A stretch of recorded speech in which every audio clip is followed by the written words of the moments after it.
لیکن خدا نے ایسا نہ ہونے دیا، کیونکہ پھر وہ یقیناً مر جاتی، اور اس نے محسوس کیا کہ وہ اکیلی ہے اور اس سے بہت دور ہے، اور وقت کسی پرانے دیوتا کا پرانا خواب بن کر اپنی جگہ پر ٹھہر گیا ہے۔ وہاں پر صرف رات کی چیخیں تھیں اور خوابیدہ کائنات کی سسکیاں اور چاندنی کی ٹھنڈی آگ۔ وہ ریلنگ کے سہارے برآمدے کی ٹھنڈی فرش پر لیٹی رہی، اور اسے ایسا لگا جیسے اس کے چاروں طرف شبنمی راہیں پھیلی ہوئی تھیں، اور ان راہوں کے کنارے، ان راستوں کی منزلوں پر ہم سب وہاں موجود تھے، اس کے منتظر تھے، لیکن وہ ہم کو پیچھے چھوڑ آئی تھی۔ اور پھر یہ سب کچھ سوچتے سوچتے نیلوفر سو گئی، اور فضاؤں میں ہوا کے راگ اور خدا کی سرگوشیاں بند ہو گئیں۔ کس قدر جلد ہی سب مذاق ختم ہو گئے۔ ایک تصویر کو آخری ٹچ دیتے ہوئے مجھے خیال آیا، زندگی کا نیا چاند کہکہوں، آنسوؤں اور خوابوں کی حدوں سے دور شفق کے جزیروں پر کبھی طلوع نہیں ہوتا، اور ہم اس کے انتظار میں تھک کر سو جاتے ہیں، اور پھر رات آتی ہے، اور رات کی خاموشی، اور پھر موت، عشق کی موت، لیکن پھر بھی ہم زندگی کو دلچسپ اور زندہ رہنے کے قابل سمجھنے کے لیے مجبور ہیں۔ یہ چھوٹی چھوٹی باتیں، ریوپرٹ برو کی نظمیں، مہاراج ٹرین ترڈز کی کلاسیکل موسیقی، والز کے نغمے، جیمز میسن کے فلم، یہ ٹوٹی پھوٹی احمق چیزیں، زندہ رہنے کی یہ بے وقوفی۔ زندگی بہت ہی مضحکہ خیز چیز ہے نا؟ اس میں کوئی پلاٹ نہیں، کوئی تک نہیں، بہت سی باتیں ہیں، ایک کے بعد ایک لگاتار بس ہوتی چلی جاتی ہیں، جن کا آپس میں کوئی منطقی ربط تلاش نہیں کیا جا سکتا، جن کا پہلے سے کچھ پتہ نہیں ہوتا اور نہ بعد میں پتہ چلتا ہے کہ ایسا کیوں ہوا۔ جی ہاں، زندگی مضحکہ خیز ہے، اور اس وقت چائنا پلیٹ میں رنگوں کو ملاتے ہوئے مجھے احساس ہوا کہ میری اور کملا کی ساری منطق اور فلسفہ ترازیاں یہاں پہنچ کر بالکل ناکام ثابت ہوئیں، کیونکہ باہر کی ایک نارنجی سہ پہر کو کالج کے سوئمنگ پول کے مرمری فرش پر کوہنیوں کے بل لیٹے لیٹے ہم نے اچانک یہ محسوس کیا کہ نیلوفر کی نیلی آنکھوں میں اداسی کی لہریں تیرنے لگی ہیں، اور اکنامکس پڑھنے کی کوشش ملتوی کر کے چاروں طرف جھکے ہوئے آم کے درختوں کے پرے دیکھتے ہوئے ڈورس نے دفعتاً ایک سوال کیا۔ اس کو دیکھا، سب نے ایک ساتھ جواب دیا، پھر خاموشی چھا گئی۔ واش آؤٹ ہے بالکل، نیلوفر نے بے تعلقی سے رائے ظاہر کی۔ اینی کے سامنے کچھ مت کہو، اس کو اپنے اس بھائی پر بہت فخر ہے۔ سعیدہ نے کہا، خیر بھائی، وہ ہرگز نہیں بگڑے گی، واش آؤٹ تو وہ بالکل نہیں ہے، مگر جناب وہ اپنے بھائیوں کا پروپیگنڈا قطعی نہیں کرتی ہے، بلکہ اس نے تو بہت انکساری اور خاکساری سے اور بالکل یوں ہی تذکرہ کیا تھا کہ اور تو اور زبیدہ عثمانی تک اس کے تازہ وارد بھائی سے فلرٹ کرنے کی فکر میں ہیں۔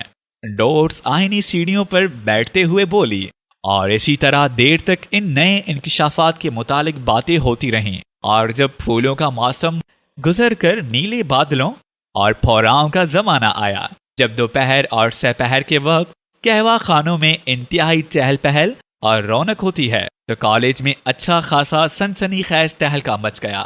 فرخندہ آج بھی وہ قہوہ خانہ کر رہا تھا، اور اکثر سیاہ چشمہ لگاتا ہے، چگت کہیں کا، شو آف میں سخت، کیونکہ سیاہ چشموں سے زیادہ خوبصورت نظر آ سکتا ہے، اور ایک فائدہ یہ بھی ہے کہ ہال کے بیچ کی نشستوں پر بیٹھ کر گوگلز کے ذریعے آپ سب کو اچھی طرح دیکھ سکتے ہیں، لیکن یہ کسی کو نہیں معلوم ہو سکتا کہ آپ کی نظریں کس کس طرف ہیں، مگر بھائی بے حد شاندار ہے، اور اتراتا کس قدر ہے، آخر ہے کون یہ؟ اور میں نے شرارتاً یوں ہی بے خیالی میں کہہ دیا، وہ ہے نیلوفر کا فیانسے۔ اور سارے کالج میں جانے کس طرح آپ یہ خبر مشہور ہو گئی کہ نیلوفر کی شادی امتحانات کے فوراً بعد ہو جائے گی، اور اس کا فیانسی آج کل لکھنؤ میں ہے۔ اور جانے کس طرح نیلوفر نے یہ سوچ لیا، جانے کیا کیا سوچ لیا۔ اور سعیدہ نے کہا، بھائی نیلوفر اپنی ساری آئیڈیالزم تہہ کر کے رکھ دو، بہترین پتنگ ہے، خوبصورت، دلکش اور اعلیٰ عہدے پر، اور تمہاری ہی دوست کا کزن بھی ہے۔ نیلوفر نے ایک دفعہ کہا تھا کہ وہ بچپن میں پورٹ بلیئر میں ہم لوگوں کے ساتھ رہ چکا ہے۔ میں نے اور کملا نے دماغ پر بہت زور ڈالا لیکن قطعی یاد نہیں آیا. اور پھر ڈارس نے کہا کہ بھائی وہ تمہارے بچپن کے جاننے وہ اپنے مخصوص اینگلو انڈین انداز کو اہیڈ سسٹر والے بھی نکل آئے ہیں. میں بولی اور نیلوفر فوراً رو پڑنے میں آمادہ ہو گئی. بچپن کے جاننے والے کیا تمہارے نہیں ہیں؟